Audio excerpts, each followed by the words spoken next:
मेरा नाम लतिका चौहान है और मैं केंद्रीय विद्यालय संगठन दिल्ली संभाग के अंतर्गत संगीत शिक्षिका के पद पर कार्यरत हूँ। आज का हमारा जो टॉपिक है बच्चों, वो है संगीत विधाएं, यानी कि संगीत की कितनी विधाएं हैं। जैसे कि हम सुनते हैं क्लासिकल सुनते हैं, सेमी क्लासिकल सुनते हैं और गीत, गजल, भजन, तो ये सब क्या है? ये सब संगीत की विधाएं ही हैं। तो मैं आज थोड़ा सा आपको इनको डिटेल में समझाने की कोशिश करूंगी। थोड़ा सा थ्योरी समझाऊंगी, थोड़ा सा गा के बताऊंगी ताकि आपको अच्छे से ये कॉन्सेप्ट क्लियर हो जाए और आपको इसमें आनंद आएगा और आपको मेरी कोशिश पूरी रहेगी कि मैं आपको अच्छे से ये समझा सकूं। तो आप लोग कॉपी और पेन लेकर के बैठिएगा ताकि आपको कुछ अगर जरूरी बीच में कोई भी जानकारी आ जाए तो आप उसे तुरंत नोट कर लें। तो मैं शुरू कर रही हूँ अपना टॉपिक, जो कि है संगीत विधाएं। तो संगीत की जो ये विधाएं हैं, इन्हें 4 कैटेगरीज में डिवाइड किया गया है। सबसे पहले आता है शास्त्रीय संगीत, उसके बाद जिसे शास्त्रीय संगीत जिसे हम क्लासिकल म्यूजिक के नाम से भी जानते हैं। दूसरा आता है उपशास्त्रीय संगीत, जिसे हम सेमी क्लासिकल के नाम से जानते हैं। तीसरा आता है सुगम संगीत यानी कि लाइट म्यूजिक, और चौथा आता है लोक संगीत यानी कि फोक म्यूजिक। तो सबसे पहला है शास्त्रीय संगीत। शास्त्रीय संगीत मतलब ऐसा संगीत जिसमें शास्त्र निश्चित है, अर्थात शास्त्र पर आधारित वह संगीत जिसमें राग, लय, ताल शास्त्र के नियमों के आधार पर स्वर और लय का सुंदर संयोजन कर राग को गाया अथवा वाद्यों पर प्रस्तुत किया जाता है, शास्त्रीय संगीत कहलाता है। इसमें रागों के नियमों का पालन करना आवश्यक व अनिवार्य है। शास्त्रीय संगीत के अंतर्गत गायन में कई शैलियां हैं, जैसे कि ध्रुपद, धमार, ख्याल, तराना। तो ये सभी जो है वो शास्त्रीय संगीत के अंतर्गत आते हैं। तो इसमें सबसे पहले आता है ध्रुपद। ध्रुपद प्राचीन एक गायन शैली है जो पहले मंदिरों में भगवान की आराधना में लोग गाते थे इसको, और इसे एक उच्च श्रेणी का गायन माना जाता है। ग्वालियर के राजा मानसिंह तोमर ने 15वीं शताब्दी में इस शैली को विशेष दर्जा प्रदान किया, और जो ध्रुपद गाते थे उनको कलावंत कहा जाता था। ध्रुपद के 4 भाग होते हैं, स्थायी, अंतरा, संचारी और आभोग। लेकिन आजकल आधुनिक युग में जब भी कोई गायक किसी कॉन्सर्ट में ध्रुपद गाते हैं तो वो सिर्फ 2 ही भाग गाते हैं, स्थायी और अंतरा। ध्रुपद जो है वो एक पुरुष प्रधान गायकी है, क्योंकि एक गंभीर गायन शैली है। इससे गाने में गले और फेफड़े में बहुत ज्यादा दम लगता है, बल पड़ता है, इसीलिए इसको मर्दाना गायकी कहा जाता है। लेकिन आजकल बहुत सारे फीमेल कलाकार भी इस शैली को अपना रहे हैं और गा रहे हैं। ध्रुपद गायन में सर्वप्रथम जब भी हम इसकी शुरुआत करते हैं, ध्रुपद को जब हम गाना शुरू करते हैं तो इसमें आलाप लिया जाता है।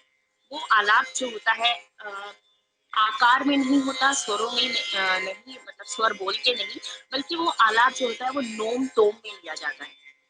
इसके शब्द नोम तोम या हरि ओम अनंत इस तरीके से होता है। और नोम तोम का आलाप शुरुआत में उसकी जो गति होती है वो धीमी होती है, और धीरे धीरे करके उसकी गति जो है वो बढ़ाई जाती है। उसके बाद गायक जो है स्थाई शुरू करते हैं।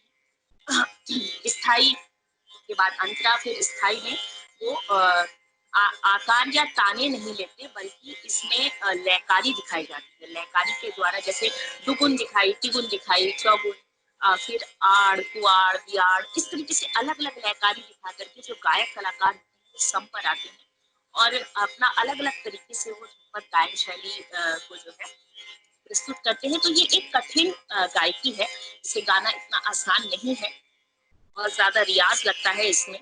और इसकी इसे गाने के बाद अंतरा गाते हैं, और अंतरे में भी फिर यही किया जाता है कि दुगुन हुई, तिगुन हुई, चौगुन, छगुन, ये सब करने के बाद फिर इसका समापन किया जाता है। ध्रुपद जो है वो इसमें जो ताले प्रयोग होती हैं वो जैसे तीव्रा हो गई, सूल ताल हो गई, आड़ाचार ताल, रुद्र ताल आदि ताले इसमें बजाई जाती हैं। इसकी संगत पखावज पे और मृदंग वाद्य के साथ की जाती है, जो कि और इसमें खुले बोलों की ताल जो है वो बजती है। इसका जो काव्य रहता है वो उर्दू में, हिंदी में, संस्कृत, ब्रज भाषा आदि भाषाओं में हमें देखने को मिलता है। और ध्रुपद में शब्दों के उच्चारण का बहुत ज्यादा ध्यान रखा जाता है। शब्द शुद्ध होने चाहिए, स्पष्ट होने चाहिए। इसकी पहले 4 बानियां प्राचीन का मतलब पहले मानी जाती थी। बानियां मतलब आजकल जैसे हम घराने कह लेते हैं जिन्हें, इसी तरीके से बानियां होती थी जहाँ पे ध्रुपद की शिक्षा दी जाती थी। तो ये 4 बानियां थी: खंडाहर बानी, नौहार बानी, गोबरहार बानी और डागुर बानी। ध्रुपद के कई कलाकार हुए: उस्ताद जाकिरुद्दीन खां साहब, अल्लाबंदे खां जी के पुत्र स्वर्गीय नसरुद्दीन खां साहब, स्वर्गीय काले खां साहब। और आजकल जो ध्रुपद के सबसे अच्छे कलाकार माने जाते हैं वो हैं पंडित उमाकांत गुंदेचा जी और पंडित रमाकांत गुंदेचा जी। और हाल ही में नवंबर 2019 में पंडित रमाकांत गुंदेचा जी का निधन हो गया, उन्हें दिल का दौरा पड़ गया। तो ये ध्रुपद के बारे में कुछ थोड़ी सी जानकारी मैंने आपको बताई है। और मैं एक ध्रुपद आपको राग रागेश्वरी में गा करके बताती हूँ। उससे पहले मैं आपको राग रागेश्वरी के बारे में कुछ बताती हूँ कि राग रागेश्वरी जो है वो खमास थाट का राग है, और उसकी जाति जो है औड़व शाड़व है। वादी उसमें गंधार लगता है, संवादी निषाद लगता है। समय उसे गाने का रात्रि का द्वितीय प्रहर है। और इसमें ऋषभ और पंचम स्वर जो है वर्जित है आरोहों में, लेकिन अवरोह में ऋषभ को लिया जाता है। जो बंदिश के शब्द हैं वो कुछ इस तरीके से हैं: गल भुजंग भस्म अंग, शंकर अनुरागी, सतगुरु चरना रविंद्र, शिव समाधि लागी।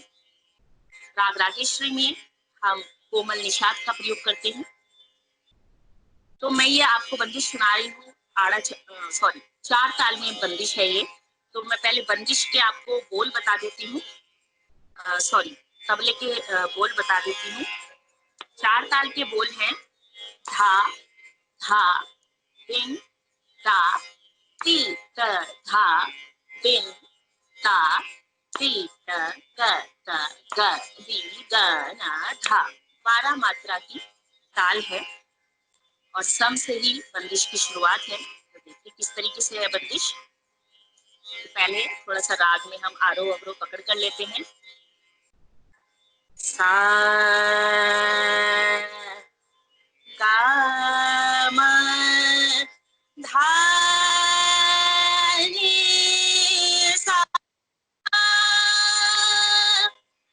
सा नी धा मा ग रे सा, ध नि सा गा मा ग रे सा, गाला भुजंग भस्म अंग, शंकर अनुरागी,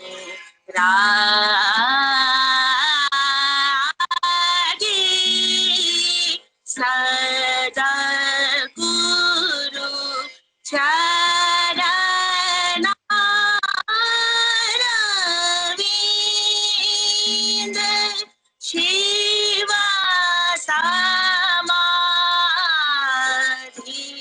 ला हाँ गे गा ला भुजंग। तो अब इसमें मैं आपको दुगुन करके दिखाती हूँ। ग ग री ग न गाला भुजंग भस्म अंग शंकर अनुरागी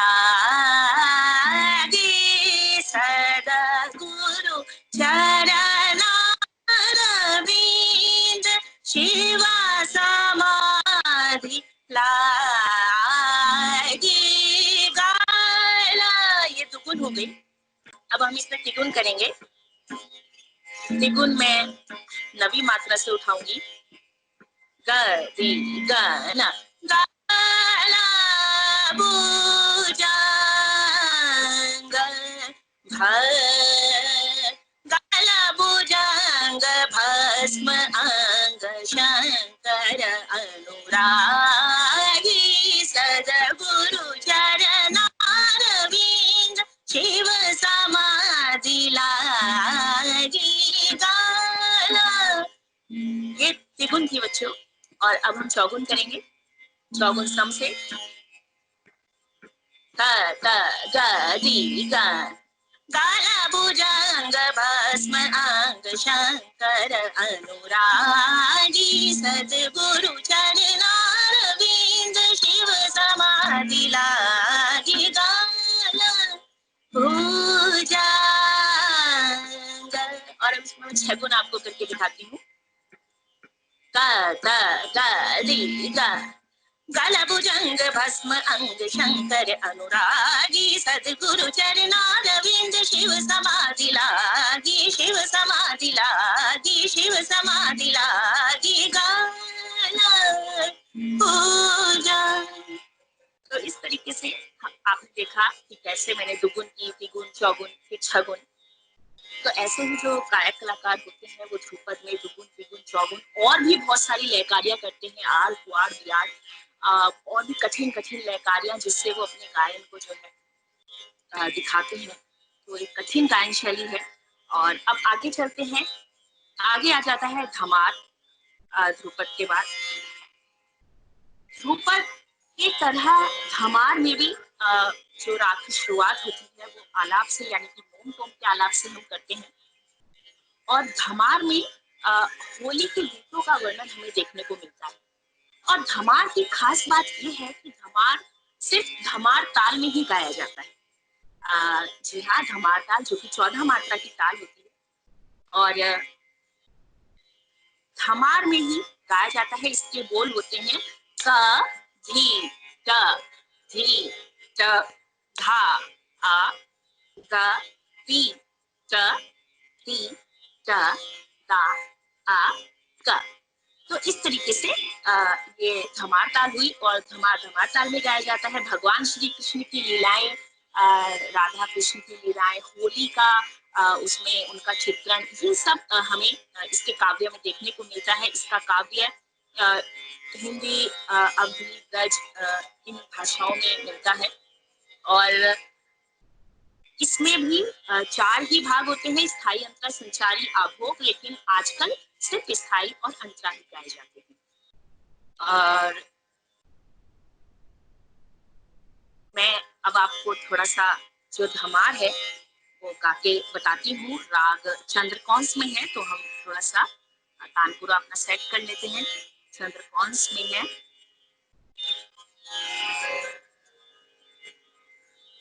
हाँ जी, सा आरोह अवरोह पकड़ बता रही हूँ राग चंद्रकौंस का। उसके बाद इसके बारे में आपको बताऊंगी राग चंद्रकौंस का स्वरूप क्या है। सा गा मा धा नी सा सा नी धा मा गा मा गा सा सा नी सा गा मा धा नी धा मा गा मा गा सा। गंधार और धैवत स्वर हमें कोमल लगते हैं राग चंद्रकोश में। और भैरवी थाट का ये राग है। वादी मध्यम संवादी षडज, षडज अर्थात सा। जाति इसकी औड़व औड़व है। औड़व मतलब कि आरोह अवरोह में 5-5 स्वरों का प्रयोग होता है। गायन समय मध्य रात्रि है और इसमें वर्जित स्वर है ऋषभ और पंचम। तो इसकी मैं आपको थोड़ी सी बंदिश गा करके बताती हूँ। भारा भारा मारा तागु लाल ऐसो रो गोपाल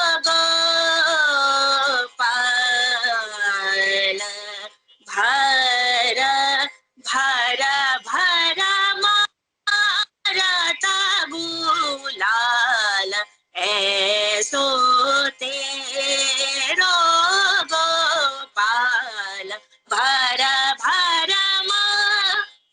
तो ये मैंने आपको इसकी दुगुन करके दिखाई थी। इसी तरीके से इसमें भी त्रिगुण चौगुन जैसे ध्रुपद में करते हैं वैसे ही इसमें भी करते हैं। आलाप तान इसमें भी हम नहीं गाते हैं, सिर्फ लयकारी ही दुगुन त्रिगुण आड़ कुआड़ इस तरीके से लयकारी करके ही इस गायन शैली का प्रदर्शन किया जाता है। और मोहम्मद शाह रंगीले के दरबारी गायक नेमत खान जो सदारंग के नाम से भी जाने जाते हैं, अनेक हमारों की उन्होंने जो है रचना की और बहुत ही गंभीर शैली है ये। तो इसका मैंने आपको स्थाई गा करके सुनाया था। इसी तरीके से अंतरा गाते हैं, फिर अंतरे में भी ऐसे ही थोड़ी सी लयकारी करते हैं और फिर इसका समापन करते हैं। अब जो तीसरी गायन शैली आती है शास्त्रीय संगीत के अंतर्गत वो होती है ख्याल गायन शैली। जी हाँ, ख्याल गायन शैली आपने देखा होगा आजकल ख्याल के बहुत सारे कॉन्सर्ट्स होते हैं। देयर आर सो मेनी ख्याल आर्टिस्ट और बहुत ही खूबसूरत गायन शैली है। ख्याल से आप समझिए, ख्याल एक फारसी शब्द है। ख्याल को सोच के क्या दिमाग में आता है कि ख्याल क्या होता है। ख्याल मतलब आपके दिमाग में कोई भी कल्पना आ गई, कोई विचार आ गया तो वो ख्याल है। तो एक बहुत ही लोकप्रिय शैली है और कह सकते हैं कि अपनी जो भावनाएं हैं उन्हें राग के अंतर्गत आप किस तरीके से उसका विस्तार करते हैं तो वो ख्याल में आता है। मध्य युग में ध्रुपद के साथ साथ ख्याल गायकी का प्रचार भी धीरे धीरे होने लगा था। और ख्याल का जो आविष्कारक है, कुछ लोग मानते हैं कि अमीर खुसरो जी हैं, पर ये कितना सच है कितना नहीं इसके बारे में हम कुछ कह नहीं सकते। राग के नियमों का पालन करते हुए अपनी कल्पना से राग के स्वरूप का वर्णन और विस्तार करना ख्याल है। ख्याल हिंदी, उर्दू, ब्रज आदि भाषाओं में गाए जाते हैं। और ख्याल गायकी में पहले थोड़ा सा राग वाचक, मान लीजिए कोई राग है में आप ख्याल गाना शुरू करने में राग यमन ले लीजिए या राग आपने मारू बिहाग लिया या कोई सा भी आपने काफी लिया, तोड़ी लिया, विलास खानी तोड़ी लिया, तो हम उसमें थोड़ा सा राग वाचक आलाप करते हैं। नोम तोम में नहीं होता ये आलाप, आकार में होता है। और आलाप करने के बाद फिर बंदिश को गाते हैं और बंदिश गाने के बाद स्थाई अंतरा गाने के बाद फिर से स्थाई में थोड़ा सा आलाप तान करते हैं और फिर बंदिश का समापन किया जाता है। तो ख्याल गायकी के दो भाग होते हैं, विलंबित ख्याल और विलंबित ख्याल जिसे बड़ा ख्याल भी कहते हैं और द्रुत ख्याल जिसे छोटा ख्याल भी कहते हैं। अधिकतर जो विलंबित ख्याल होते हैं वो एक ताल में या कह लीजिए झप ताल में, 3 ताल में इस तरीके से गाए जाते हैं। लेकिन ये तालें जो होती हैं वो शुरुआत में धीमी लय में होती है। विलंबित ख्याल जो होता है वो धीमी लय में गाया जाता है। बड़ा ख्याल धीमी लय में शुरू करते हैं और जो छोटा ख्याल होता है उसकी लय द्रुत होती है। तो बड़ा ख्याल शुरू करने के बाद उसमें थोड़ा सा आलाप करते हैं। आलाप स्थाई में करने के बाद फिर अंतरे में तार सप्तक में आलाप करते हैं, और तार सप्तक में आलाप करने के बाद फिर स्थाई आकर के उसमें ताने गाते हैं, थोड़ा सा सरगम में गाते हैं, बोल बात करते हैं, और फिर छोटा ख्याल शुरू करते हैं। छोटा ख्याल में भी आलाप, पहले थोड़ा सा बंदिश गाते हैं, बंदिश गाने के बाद स्थाई में आलाप करते हैं, फिर अंतरे में आलाप करते हैं, फिर स्थाई में ताने करते हैं, फिर अंतरे में ताने करते हैं, और फिर इसका समापन किया जाता है। तो इस तरीके से बड़ा ख्याल होता है और छोटा ख्याल होता है। और ख्याल के साथ तबले की संगत की जाती है, तबले के साथ ही ख्याल गायन को गाया जाता है।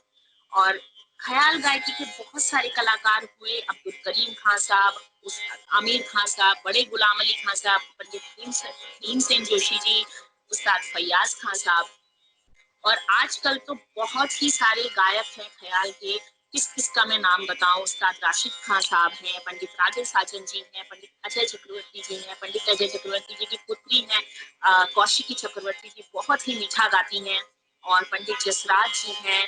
तो देयर आर सो मेनी ख्याल आर्टिस्ट। तो थोड़ा सा ख्याल किस तरीके का होता है वो मैं आपको गा करके सुनाती हूँ। तो मैं राग यमन में आपको सुनाने जा रही हूँ। राग यमन, जो कि एक बहुत ही बेसिक राग है। जब भी कोई बच्चा राग की शुरुआत करता है, राग सीखने जाता है, तो वो राग यमन से ही शुरुआत करते हैं। तो थोड़ा सा राग यमन में मैं आपको बड़ा ख्याल सुनाऊंगी, छोटा ख्याल, और फिर उसमें आलाप तान भी हम करेंगे। तो हम थोड़ा तान पूरा सेट कर लेते हैं अपना। जी हाँ, तो मैं थोड़ा सा आपको स्वरूप बता देती हूँ राग यमन क्या है। राग यमन कल्याण थाट का राग है, और इसकी जाति जो है वो संपूर्ण है। वादी स्वर गंधार है, संवादी स्वर निषाद है, तीव्र मध्यम स्वर और बाकी अन्य स्वर शुद्ध लगते हैं। गायन समय रात्रि का प्रथम पहर है, और इसका आरोह अवरोह पकड़ कुछ इस तरीके से है। सा सा रे गा मा पा धा नी सा सा नी धा प मा ग रे सा रे गा रे गा मा प रे सा। तो इसका विलंबित ख्याल है। मेरा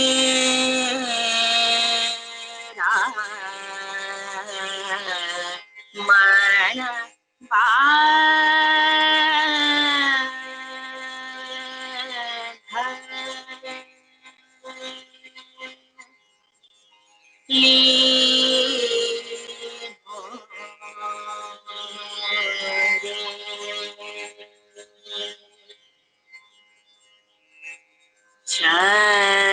चतुरा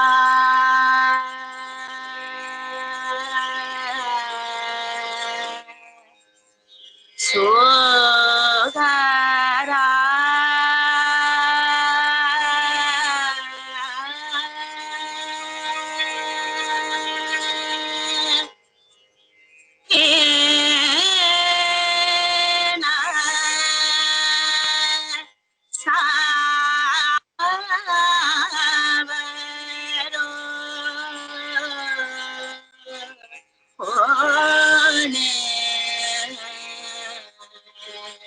मेरा मन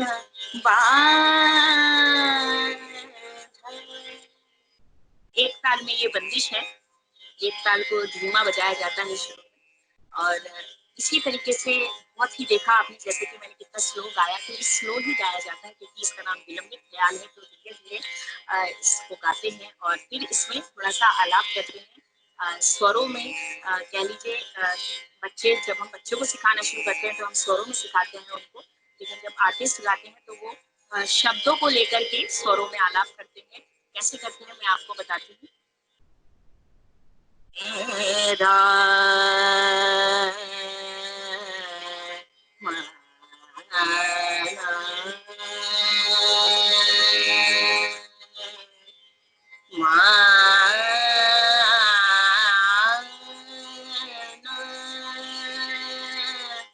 मेरा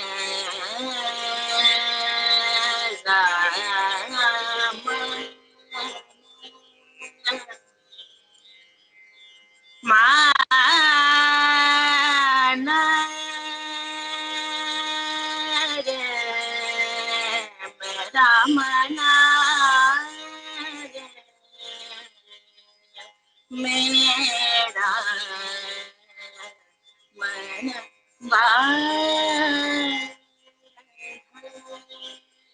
फिर थोड़ा सा लय बढ़ाते हैं और लय बढ़ा करके इसमें सरगम थोड़े से बोल बात स्वरों में किया जाता है।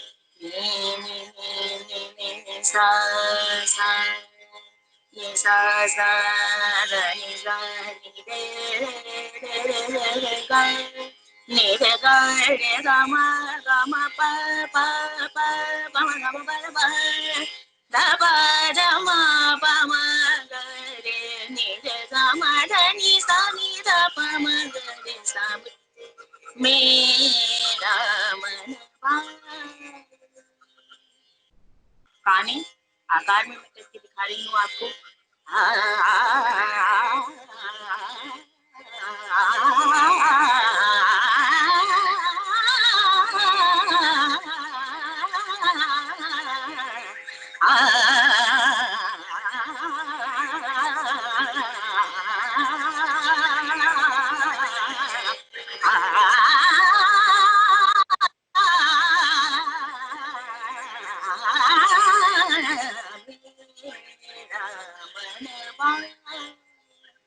तो बच्चों इस तरीके से इसमें आलाप फिर थोड़ी सी तान लय बढ़ा करके की जाती है और फिर अंतरे को भी इसी तरीके से गाते हैं और फिर छोटा ख्याल शुरू करते हैं। तो मैं आपको छोटा ख्याल सुनाती हूँ। बहुत ही प्रचलित छोटा ख्याल है और ज्यादातर बच्चे जब सीखते हैं तो उन्हें यही राग यमन में यही वाला छोटा ख्याल सिखाया जाता है। एरी आली पिया बिना, ये जो बंदिश है 3 ताल में है, 16 मात्रा 3 ताल में होती है और बंदिश जो हम शुरू करेंगे तो वो 7वीं मात्रा से शुरू है। हम इस तरीके से गिन सकते हैं, ये आपकी फिंगर्स हैं तो 1 2 3 4 बीट्स आपको यहाँ पर हो गई 4 4 8 4 12 और 4 16। तो ये देखिए 1 2 3 4 5 6 7 यहाँ से हमारा मुखड़ा जो है वो शुरू है। एरी आली मैं आपको सुनाती हूँ, 3 ताल मैं लगा लेती हूँ इसमें।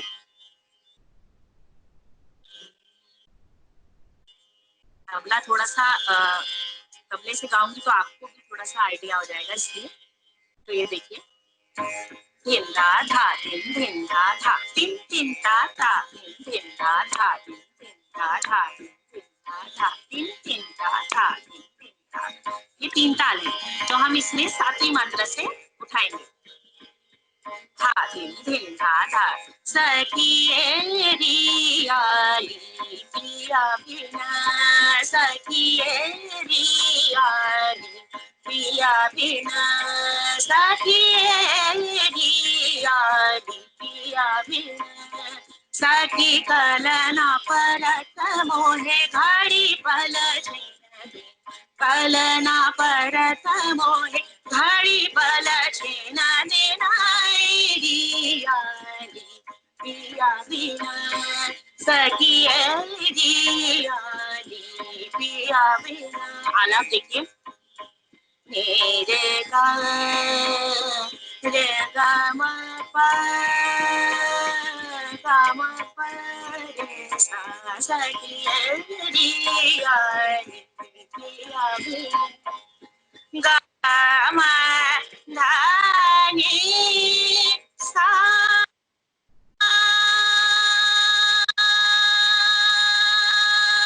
जब से पिया परदेस गवन कीनो, जब से पिया पिया पिया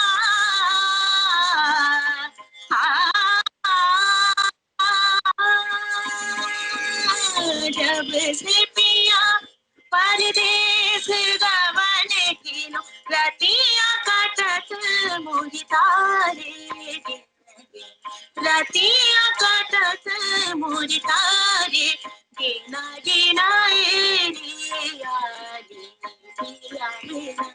फिर इसकी लय थोड़ी सी बढ़ाई जाती है तो मैं बढ़ा देती हूँ। धा दिन दिन धा धा दिन दिन धा धा दिन पिया बिन सखिए रियाली पिया बिन। अब इसमें ताली देखिए। पिया बिन सखिए रियाली आए रियाली आए रियाली। स्वरों में मैं करके दिखाती हूँ।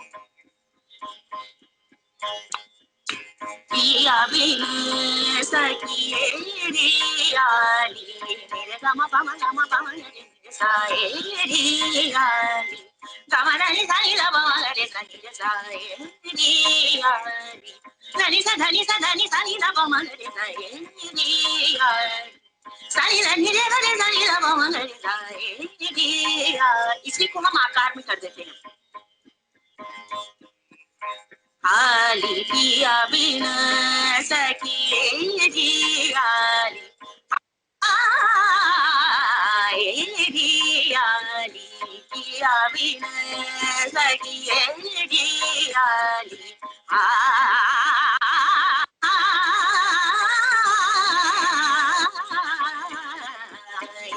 रियाली पिया बिन सखिए रियाली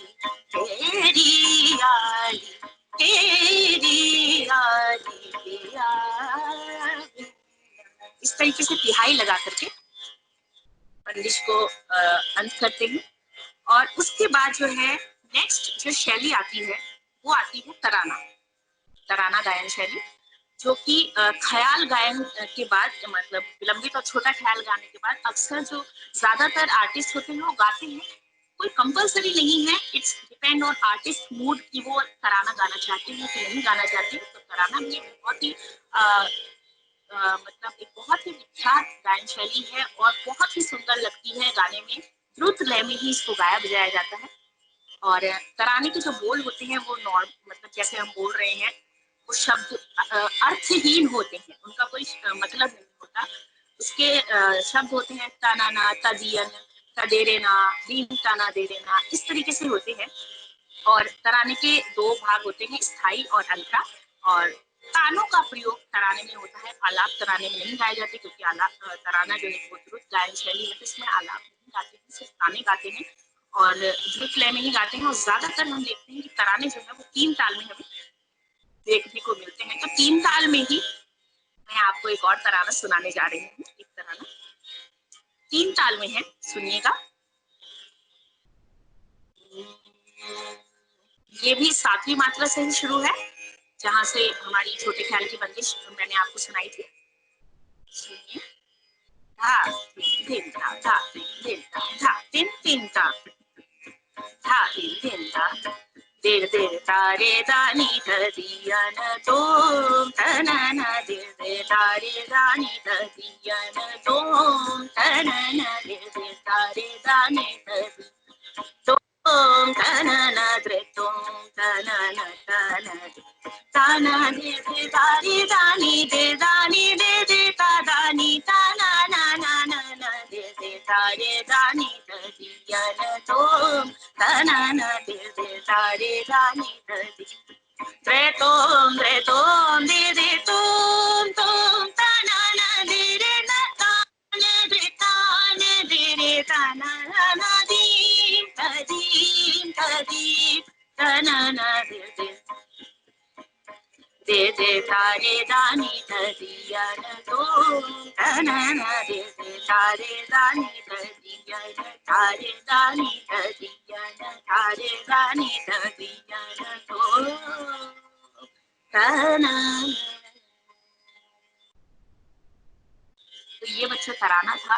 और इस तरीके से मैंने आपको बताया कि जो शास्त्रीय गायन शैली है उसमें कौन कौन सी गायन शैलियाँ आती हैं। जो शास्त्रीय संगीत की हमारी विधा है उसमें कौन कौन सी गायन शैली आती है। तो ध्रुपद हो गया, धमार हो गया, ख्याल गायन शैली हो गई और तराना गायन शैली हो गई। तो इसके बाद आता है उपशास्त्रीय संगीत। और उपशास्त्रीय संगीत के बारे में भी हम आपको जरूर बताएंगे, लेकिन उससे पहले हम एक 5 मिनट का ब्रेक ले लेते हैं। तो 5 मिनट के ब्रेक के बाद मैं आपको कंटिन्यू करूंगी।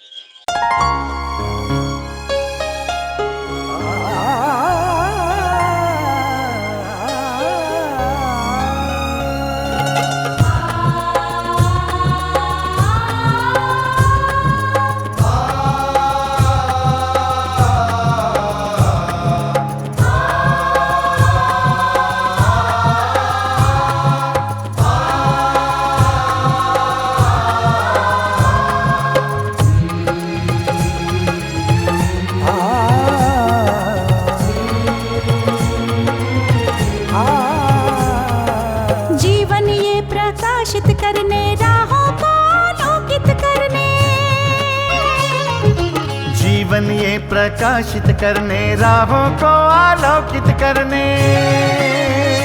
हम अपना दीपक स्वयं बने, हम अपना रास्ता स्वयं चुने।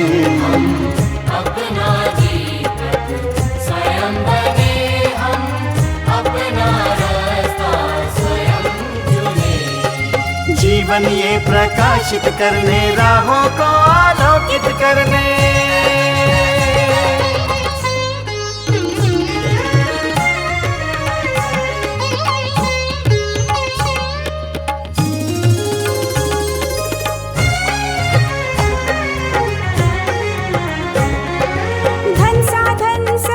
सीमा से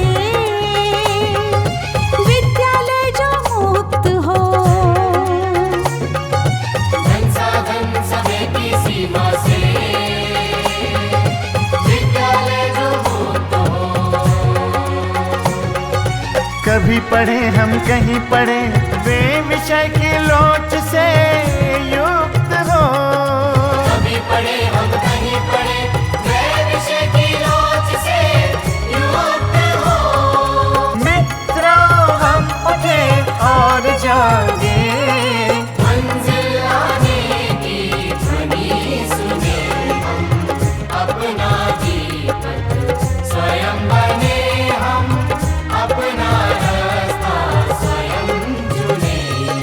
जीवन ये प्रकाशित करने, राहों को आलोकित करने।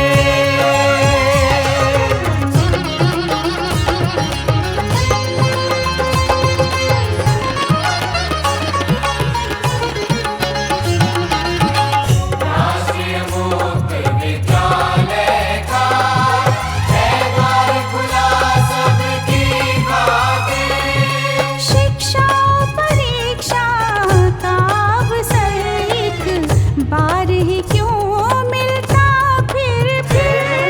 शिक्षा और परीक्षा का अवसर एक बार ही क्यों मिलता फिर। दुनिया में इसके केंद्र बहुत, कोई मन चाहा केंद्र चुने। हम अपना दीपक स्वयं बने, हम अपना रास्ता स्वयं चुने।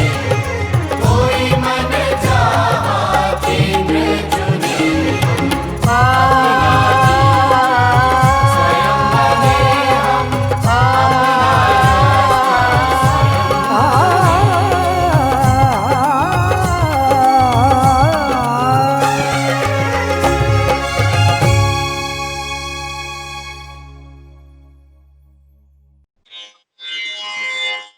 तो बच्चों, अभी मैंने आपको बताया शास्त्रीय संगीत के बारे में। अब हम आते हैं शास्त्रीय संगीत यानी सेमी क्लासिकल म्यूजिक।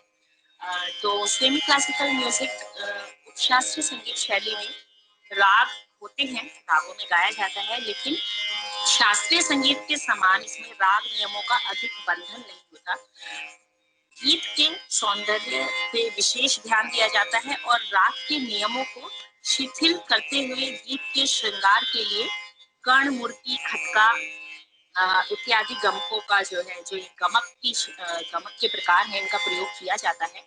और उपशास्त्रीय संगीत में जितनी भी गायन शैली हम देखते हैं, जैसे कजरी हुई, चैती हुई, ठुमरी हुई, झूला गीत हुआ, ये सभी गायन शैलियां जो है वो लोक संगीत से ही उनका उद्गम हुआ है, उनकी उत्पत्ति हुई है। इसीलिए इस शैली में सरलता, स्वच्छता, स्वाभाविकता, सहजता और भावों की जो अभिव्यक्ति होती है वो हृदय से निकली हुई लय के साथ होती है और लोगों को ये बहुत ही पसंद आती है, ये गायन शैली। और श्रृंगार रस प्रधान गायन शैली होती है ये। तो इसमें मैं सबसे पहले आपको बताती हूँ ठुमरी। ठुमरी क्या होती है? ठुमरी मतलब ठुमकना, ठुम और री। नवाब वाजिद अली शाह लखनऊ के, उन्होंने 19वीं शताब्दी में उन्हें इसका जन्मदाता माना जाता है।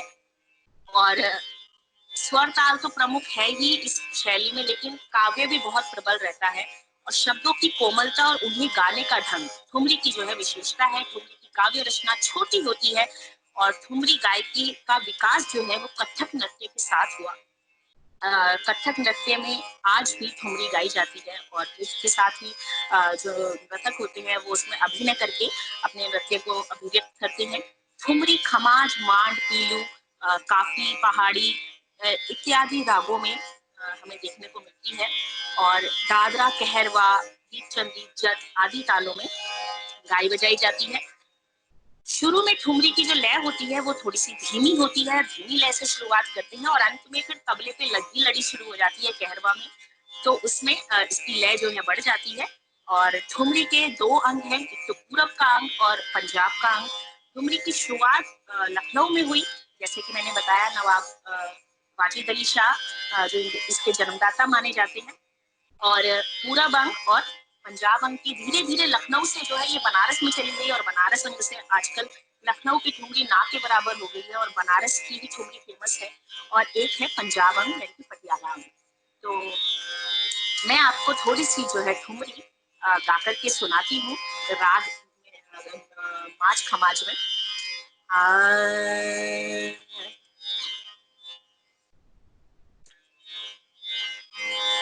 साची कहो मोसे बतिया पिया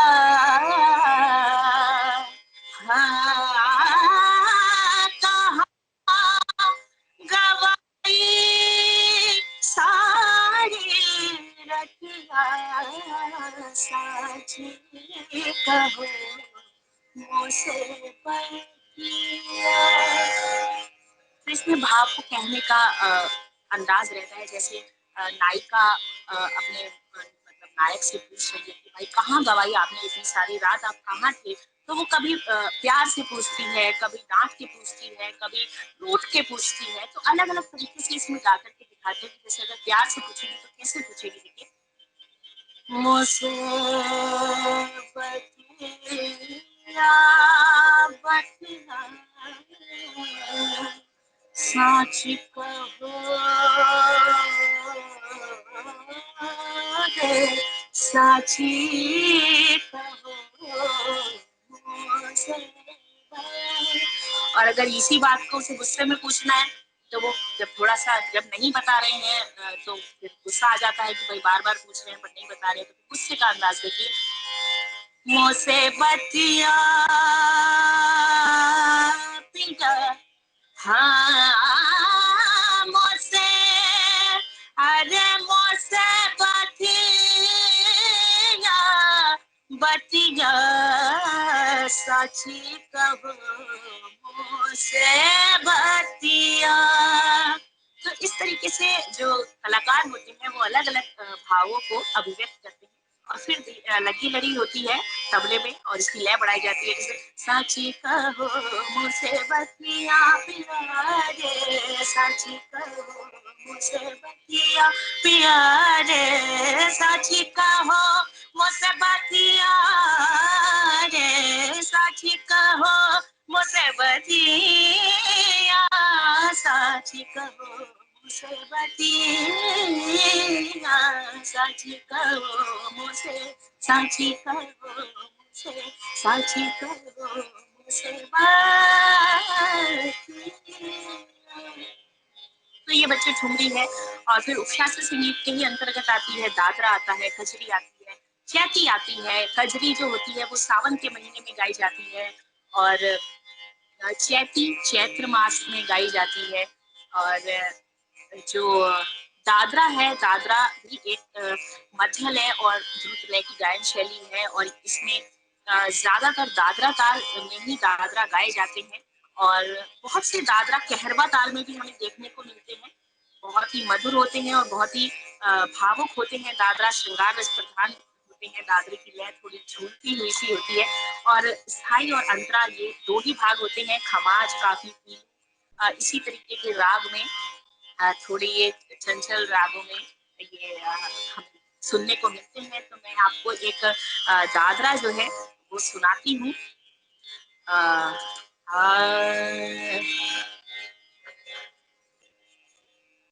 तो ये दादरा आप सुनिएगा।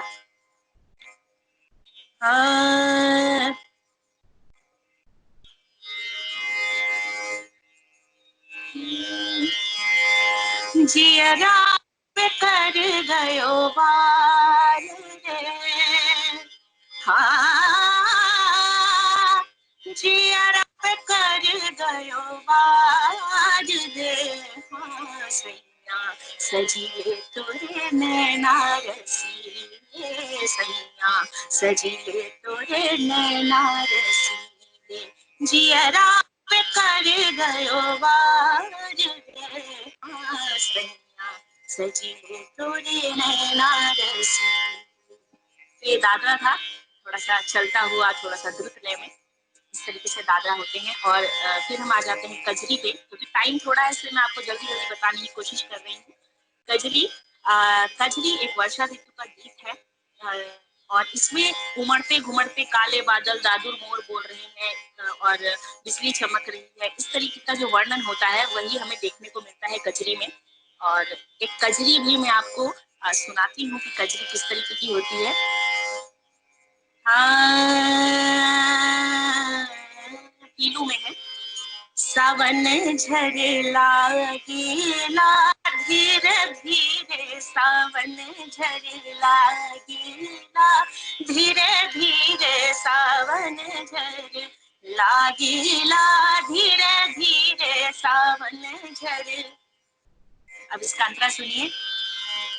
दादुर मोर पपिहा बोले, दादुर मोर पपिहा बोले, पपिहा बोले, पपिहा बोले, दादुर मोर पपिहा बोले, पायल मोरा, पायल मोरा, हाँ पायल मोरा बाजेला धीरे धीरे, पायल मोरा बाजेला धीरे धीरे, सावन झरे लागेला धीरे धीरे। तो ये कजरी थी। और अब आ जाते हैं चैती पे। चैती क्या होती है? चैती बिहार और पूर्वी उत्तर प्रदेश में विशेष रूप से चैती जो है गाई जाती है, और फागुन पूर्णिमा की रात्रि से आरंभ होकर पूरा जो चैत्र मास होता है उस तक ये चैती गाई जाती है। और ना केवल स्त्री बल्कि पुरुष भी चैती गाते हैं। और इसमें कहीं ननंद और भाभी के पनघट में पानी भरते हुए का समय जैसे दर्शित होता है चित्र, उसमें हमें देखने को मिलता है। कहीं आलस्य का चित्र हमें देखने को मिलता है, तो कहीं राधा कृष्ण के प्रेम प्रसंग का देखने का मिलता है, तो कहीं राम सीता जी का प्रेम दाम्पत्य प्रेम हमें देखने को मिलता है। और इस शैली में वसंत की मस्ती और रंगीन भावनाओं का अनोखा सौंदर्य रहता है। ज्यादातर आप देखेंगे जब भी चैती गाई जाती है तो उसमें रामा नाम की एक टेक लगाई जाती है। थोड़ा सा मैं आपको चैती गा करके सुनाती हूँ इस विधा को। दीपचंदी, अद्धा, कहरवा आदि तालों में, और पीलू, काफी, खमाज इन रागों में गाया जाता है। तो मैं आपको थोड़ी सी छोटा सा एक सुनाती हूँ। सूतल निंदिया जगाए हो रामा, सूतल निंदिया जगाए हो रामा, सूतल निंदिया जगाए। तो ये हो गया आपका चैती। और फिर आ जाते हैं होली, जो कि फागुन में गाई जाती है। होली एक फोक भी है, लेकिन इन फोक को थोड़ा सा शास्त्रीय रूप दे करके इन्हें इसमें सेमी क्लासिकल की कैटेगरी में हम लोग ले लेते हैं। तो इसको सुनाती हूँ मैं आपको, थोड़ा सा होली गा करके सुनाती हूँ। चलो मोरी गुइया, चलो मोरी गुइया, कन्हैया घर चलो मोरी गुइया, गुइया आज खेले होरी, गुइया आज खेले हो।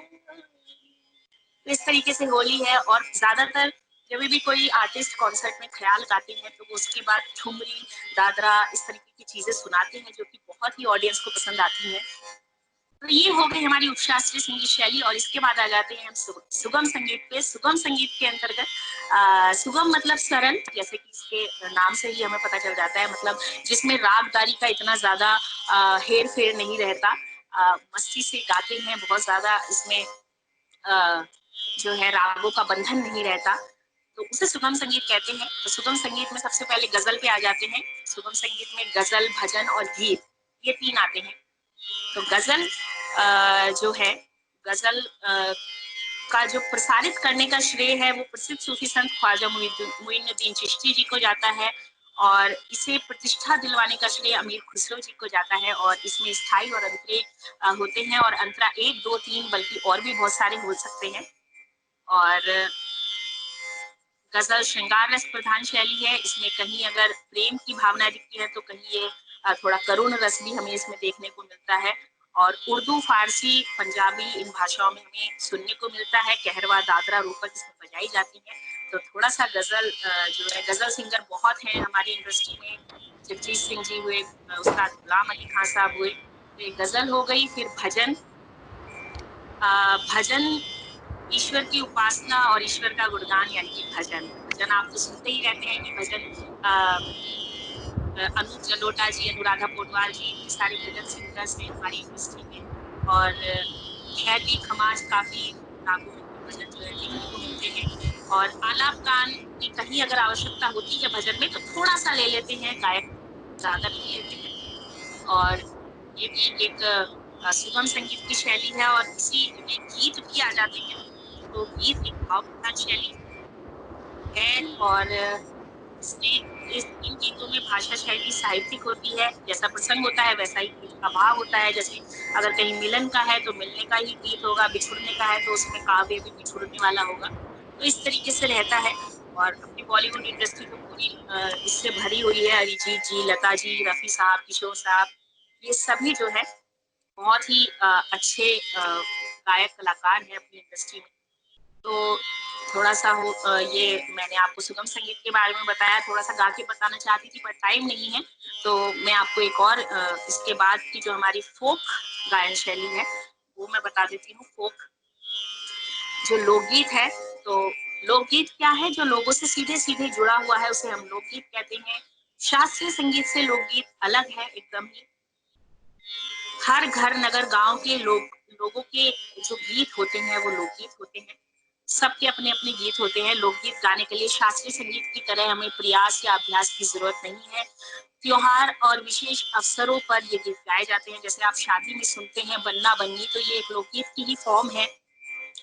और अधिकतर ये जो है हमारी जो गांव की महिलाएं हैं ये ढोलक पर ही गाती हैं। और हम देखते हैं शादी ब्याह में हमारी माताएं बहनें भी ढोलक पर ही इन गीतों को गाती हैं। और बनारस से ये बनारस, उत्तर प्रदेश, पूर्वी बिहार आदि जिलों में अधिकतर हमें सुनाई मिलते हैं। वैसे तो लोकगीत आप थोड़ा थोड़ा डिस्टेंस पे अगर जाते रहेंगे इंडिया में तो हर प्रदेश का अपना एक अलग लोकगीत है। पंजाब का अलग है, राजस्थान का अलग है।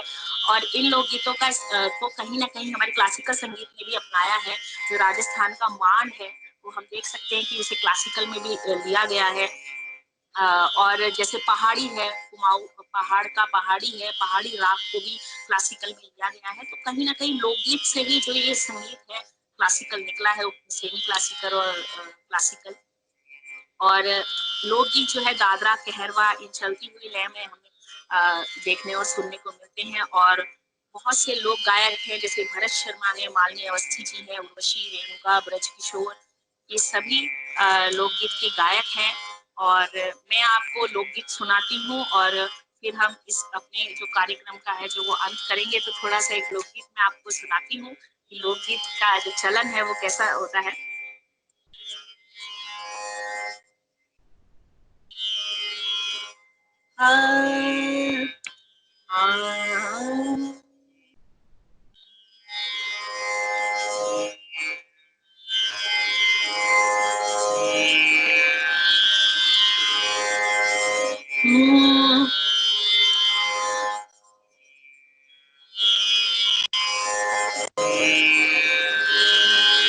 रंगीला मोरा बाल मुदरी का नगीना रे, रंगीला मोरा नगीना रे रंगीला मोरा मुदरी का नगीना रे रंगीला रंगीला रंगीला मोरा बाल मुदरी का नगीना रे। तो ये लोकगीत था। और ऐसे ही अलग अलग जगह के अपने अपने लोकगीत हैं। जैसे पंजाब में काला शा काला मेरा काला है सरदार कोई इनका पास करो, ये भी फोक है।